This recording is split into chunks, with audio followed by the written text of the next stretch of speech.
Welcome to Anime America.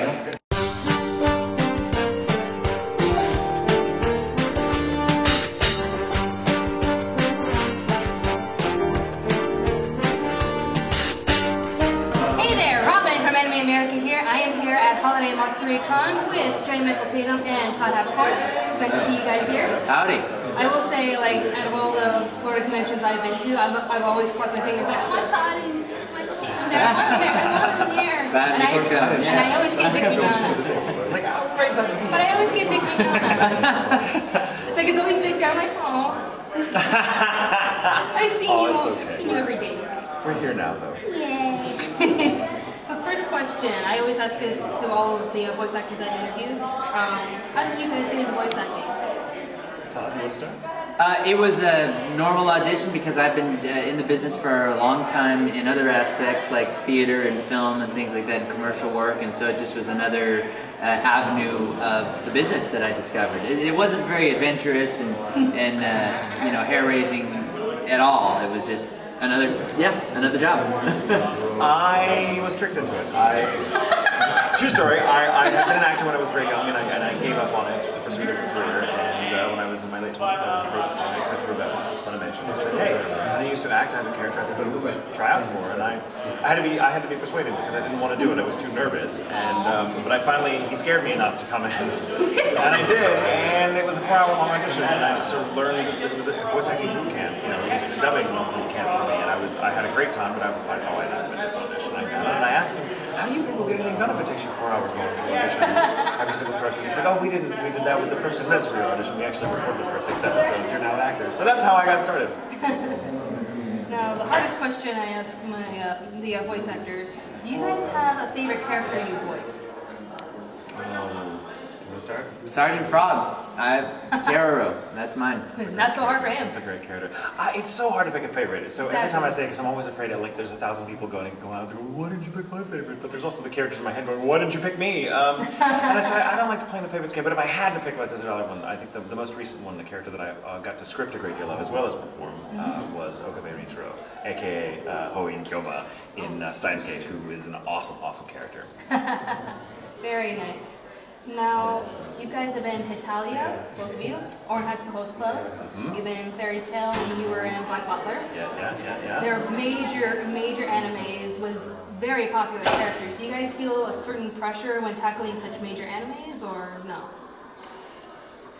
I mean, I think it's you look at it just as another character to play. I mean, you don't think about the effect that it's going to have on the public per se. You're just trying to do a good job with the storyline and the character that you're given, and hopefully through that will also multitask and make people happy.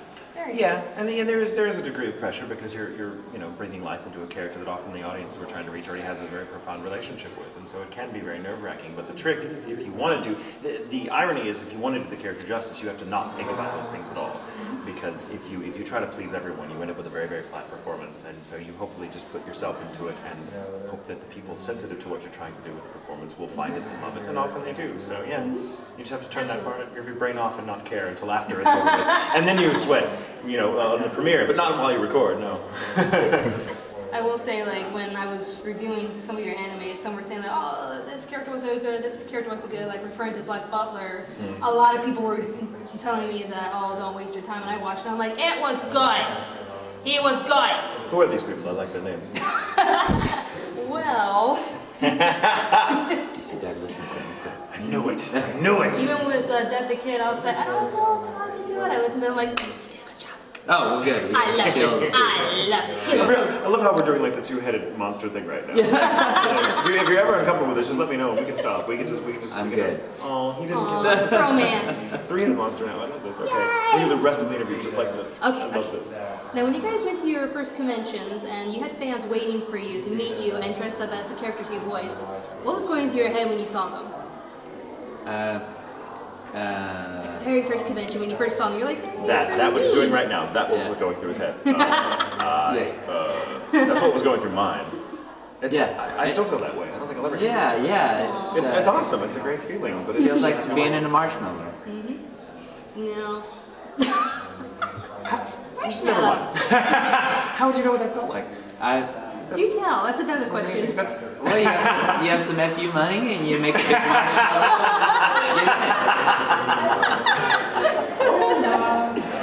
Now, I tell a lot of people about this certain anime and they're very curious about it, and that's how they get into anime. What do you guys think of Italia? Keep it coming. Oh, I love it. I think it's manic and crazy and fun and actually very intelligent. And I love it. I think it's one of the best shows I've ever seen. I love that kind of crazy, like just anarchic stuff. I love that kind of comedy, and I think it's wonderful. Now for the separate questions, when I reviewed Italia, we actually did a top 10 best English dubs as of 2009. When Italia came out, they're like, oh, this was the best dub, this was the best dub. And I'm like, you know what, if we redid the list, Italia would be in the top 3. Oh, excellent. Good to hear. Awesome. We did not find one character we didn't like. So they're like, what about your best and worst list? I'm like, well, I don't have a worst for Italia, so I'm going to do a top 10 best, in which you two are in the top 3. Oh, hey, good to hear. Christmas comes early. Number 3 was Italy. Good. Number 2 was Austria. We loved Austria. And number 1... Are you kidding? No. What is wrong with you? We loved France. We thought France was Italy awesome. should be the one. France is creepy and fun.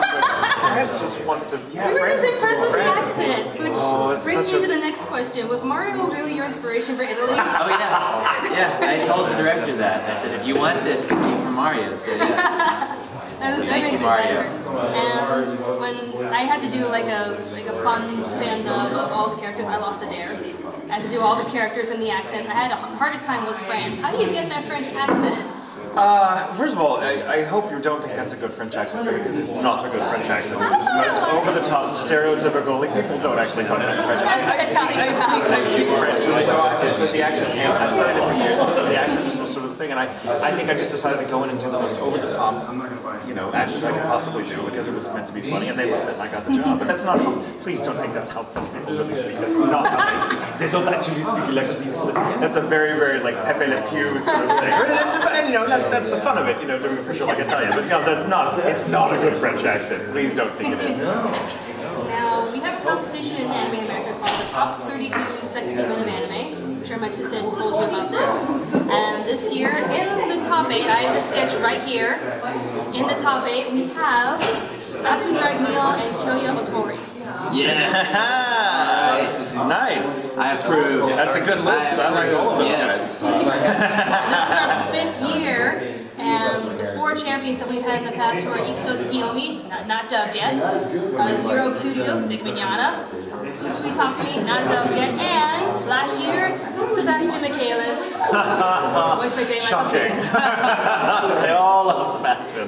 Hey, I love Sebastian, don't get me wrong, I love Sebastian. He's just one hell of a butler.